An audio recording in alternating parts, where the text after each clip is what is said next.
నమస్తే, welcome to journalist page. Friends, ఈ video ముఖ్యంగా రైతుల కోసం. అది ఏ విషయం అనేది చెప్తా. ఈరోజు మా ఊర్లో పొద్దుగాలనే ఈ పాంప్లిమెంట్లు పంచేళ్ళు. ఎవరు అనేది చూస్తే ఇంటెక్ సులోప్ 21 మునరా ఎయిరో చెమ్ అనే ఒక కంపెనీ తోటి ఈ పంటకు సంబంధించిన వరి పంటకు ఇతరత్ర పంటలకు సంబంధించిన పాంప్లిమెంట్ ఇది ఏంటంటే డిఎంపిపి కలిగి ఉండటం వలన నత్రజనిని వృధా కానియకుండా దీర్ఘకాలంగా 45 రోజుల పాటు మొక్కకు అందిస్తూనే ఉంటుంది. అంటే ఇది మొక్కలకు బలాన్ని అందించేటువంటి ఒక ఎరువుకు సంబంధించిన పాంప్లిమెంట్ ఇది ఏం చేస్తుందంటే ఇది ఈ కంపెనీ స్విట్జర్లాండ్ కంపెనీ, యూరోకెమ్ అనే స్విట్జర్లాండ్ కంపెనీకి సంబంధించిన ప్రోడక్ట్ ఇది ఈరోజు మా ఊర్లో దీనికి సంబంధించిన పాంప్లిమెంట్ పంచడం జరిగింది.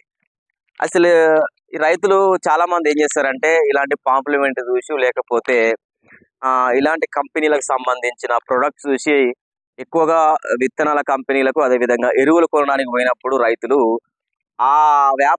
ఎరువుల వ్యాపారులు ఏం చేస్తారంటే ఇలాంటి కంపెనీలకు సంబంధించిన ప్రొడక్ట్స్ని, ఎరువులను, మందులను ఇక్కడ అమ్మేందుకు ప్రయత్నాలు చేస్తూ ఉంటారు. రైతులు ఏం చేస్తారు, ఎప్పుడు తీసుకుపోతున్నాం కదా ఈయన దగ్గర రైతులు మనం ఎప్పుడు మందులు తీసుకుపోతున్నాం కదా ఆయన చెప్పేది కరెక్ట్ అయ్యే ఉంటుంది అని ఏం చేస్తారంటే రైతులు ఒక్కొక్కరు ఈ అలవాటు పడతారు, ఇలాంటి మందులకు అలవాటు పడతారు. కరెక్ట్, ఇది స్విట్జర్లాండ్ కంపెనీ.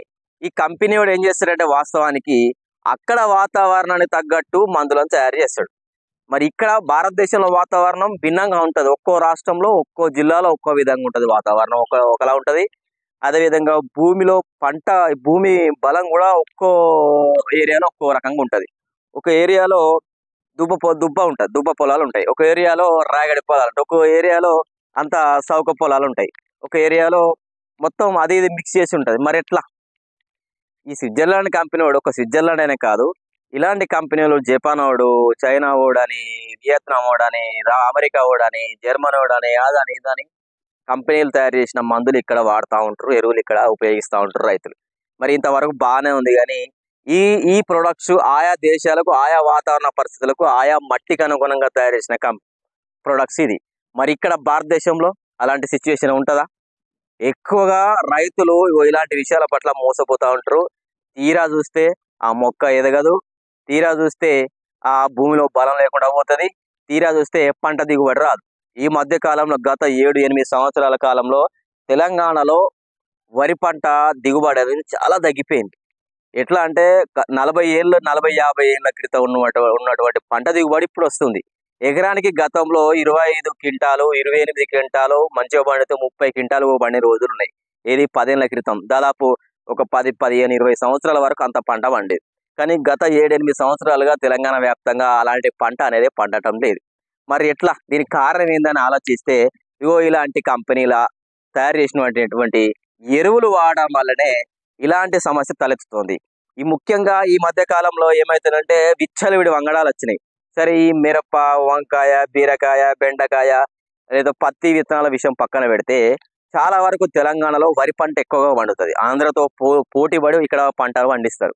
ఈ మధ్య కాలంలో ఏమైందంటే విచ్చలవిడిగా ఇది 1271 అని, అది ఎర్రపొట్టు అని, 1262 అనట, ఇలాంటి కావేరి అట, గంగా కావేరి అట, బీభత్సమైన ఈ వంగడాలు వచ్చినాయి. సరే, వంగడాలు వచ్చినాయి బాగానే ఉంది. కానీ పంట పండుతుందా అంటే పంట లేదు, ఏం లేదు. గత 7-8 సంవత్సరాలుగా ఇదే పరిస్థితి ఉంది. దీని ముఖ్య కారణం ఏంటంటే ఈ వంగడాలు తయారు చేసిన వాళ్ళు ఇక్కడ తయారు చేసిల్లా, లేకపోతే ఇతర దేశాల్లో తయారు చేసిన వంగడాలా, లేకపోతే ఇతర రాష్ట్రాలు తయారు చేసిన వంగడాలు, ఏం లేదు. ఒకసారి ఒక కొత్త విత్తనం వచ్చిందనుకో, ఒక్కసారి పంట వేస్తే ఒక్కసారి పంటకే మంచిగా పండు, తర్వాత మంచిగా పండట్లేదు, అసలు దిగుబడి అనేది రావట్లేదు. ఈ మధ్య కాలంలో వర్షాలు పడుతున్నాయి, వర్షాలలోనే ఖరాబ్ అవుతాయంటే గత 30-40 సంవత్సరాల క్రితం బీభత్సమైన వర్షాలు పడ్డాయి. గత 10 ఏళ్ల క్రితం కూడా బీభత్సమైన వర్షాలు పడ్డప్పుడు కూడా మంచి దిగుబడి వచ్చింది. కానీ చిన్న రోగానికే, చిన్న దోమకే, చిన్న పేనుకే ఈ వరి మొత్తం డీలా పడిపోతున్న పరిస్థితి ఉంది. దీనికి కారణం ఏంటంటే ఇలాంటి కంపెనీలు తయారు చేసినటువంటి ప్రొడక్ట్స్ ని వాడడం వల్ల ఈ కంపెనీలు ఆయా దేశాలకు అనుగుణంగా, ఆయా భూ వాతావరణానికి అనుగుణంగా, ఆయా భూమికి అనుగుణంగా తయారు చేసిన కంపెనీలు కాబట్టి రైతులు, ముఖ్యంగా రైతులు ఇలాంటి విదేశీ కంపెనీలు తయారు చేసినటువంటి ఎరువులను కానీ, విత్తనాలను కానీ, ఇంకా పురుగుల మందులు కానీ అస్సలే వాడదు. ఈ మనకు పంట దిగుబడి రాకపోవడం, ఈ పొలాల్లో బలం లేకపోవడానికి కారణం ఏంటంటే ఇటువంటి ప్రొడక్ట్స్ వల్లనే మనకి ఈ సమస్య తలెత్తుతుంది. ముఖ్యంగా రైతులు ఇప్పటికైనా ఆచి తూచి ఈ స్థానికంగా మనం ఒక ఎరువుల షాపుకి పోతే వాళ్ళు ఇచ్చేటువంటి ఎరువులు కానీ, విత్తనాలు కానీ ఈ ఎక్కడ తయారు చేసిళ్ళు, ఏ కంపెనీ తయారు చేసిళ్ళు, ఈ కంపెనీకి మన మన దేశ పర్మిట్ ఉందా లేదా, లేదా మన రాష్ట్ర పర్మిట్ ఉందా లేదా, వ్యవసాయ శాఖ అనుమతులు ఉన్నాయా లేవా, ఇవన్నీ చెక్ చేసుకోవాలి. ఈ కంపెనీ ఈ ప్రొడక్ట్స్ ఎప్పుడు తయారు చేసింది, ఏం కదా, దాంట్లో ఎక్స్పైరీ డేట్ ఉందా లేదా, అన్ని విషయాలు తెలుసుకున్న తర్వాతనే అవసరమైతే మనం షాప్ అతను ఏదో చెప్తే ఇంటికి వచ్చైనా సరే మన చదువుకున్న వాళ్ళ పిల్లలు లేకపోతే ఇంటి పక్క వాళ్ళు కొంచెం ఎడ్యుకేషన్ పర్సన్స్ ఉంటారు, వాళ్ళని అడిగైనా మనం దానికి సంబంధించిన పూర్తి వివరాలు తెలుసుకొని పొలంలో వాడాలి. ఇవన్నీ అవసరం లేదు, ఇవన్నీ హైటెక్, ఇది హైబ్రిడ్, ఇవన్నీ ఈ ప్రొడక్ట్స్, ఇలాంటి ప్రొడక్ట్స్ అన్ని హైబ్రిడ్. మనం వెనకట 20-30 ఏళ్ళ క్రితం ఏం చేసేది, మనం ఈ బర్రెల పెండ, ఆవుల పెండ, ఈ గొర్రెల పెంట ఇది తీసుకుపోయి పొలంలో వేసుకుంటే బ్రహ్మాండమైన పంట పండేది. ఎంత దుబ్బ పొలమైనా కానీ మనం ఈ పశువుల ఎరువులు, పశువుల పేడ ఇలాంటి ఎరువు వాడితే బీభత్సమైన మంచి పంట పండేది. ఈ మధ్య కాలంలో అది లేదు, ఇది లేదు, ఇష్టపూర్తిగా మనం ఎరువులు వాడుతున్నాం, ఇష్టపూర్తిగా మందులు కొడుతున్నాం. ఏ చిన్న 4 రోజులు ఎండలు కొట్టగానే ఈ పొలం చేతికి వచ్చిన పొలం అంతా పైరంతా మాడిపోయిన పరిస్థితి ఉంది. ఏదో వైరస్ అంటారు.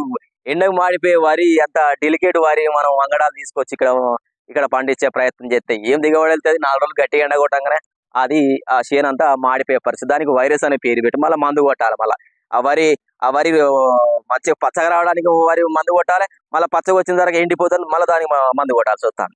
కాబట్టి ముఖ్యంగా రైతులు ఇలాంటి నేషనల్, ఇంటర్నేషనల్ అంటే విదేశీ కంపెనీలకు సంబంధించిన ఈ ఎరువులను కానీ, విత్తనాలను కానీ, పురుగు మందులను కానీ అసలు వాడద్దు. దాని గురించి పూర్తి వివరాలు తెలుసుకోవాలి. ఇక్కడ ఉన్న ఈ వ్యాపారులు ఏం చేస్తారంటే వాళ్ళ ప్రొడక్ట్స్, ఈ కంపెనీలు ఏం చేస్తాయంటే ఇక్కడికి వచ్చి మా ప్రొడక్ట్స్ అమ్మి పెట్టండి, మీకు ఇంత కమిషన్ ఇస్తాం.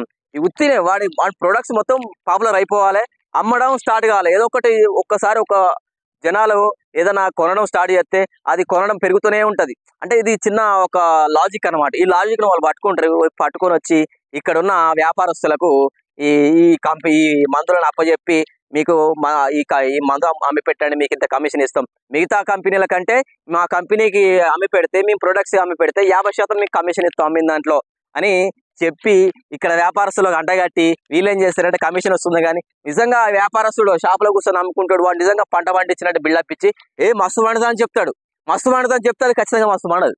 కాబట్టి ముఖ్యంగా రైతులు ఇలాంటి విషయాల పట్ల, ఎరువుల పట్ల, విత్తనాల పట్ల, పురుగుల మందుల పట్ల జాగ్రత్తగా ఉండాలి. లేకపోతే రాను ఈ బంగారం అసలు భూములు ఇవన్నీ మస్తు పంట పండేది. ఎకరానికి కనీసం ఎకరానికి 20 క్వింటాలు కూడా పండని పరిస్థితి ఉంది. ఇది పాకాల ఏరియా, ఈ ప్రాంతం అంతా ఎకరానికి 20 క్వింటాలు కూడా పండట్లేదు. ఒకసారి ఆలోచించండి. దానికి కారణం ఏంటంటే ఇలాంటి అడ్డమైన విత్తనాలు వాడి, ఎరువులు వాడడం వల్లనే అసలు సమస్య తలెత్తుతోంది.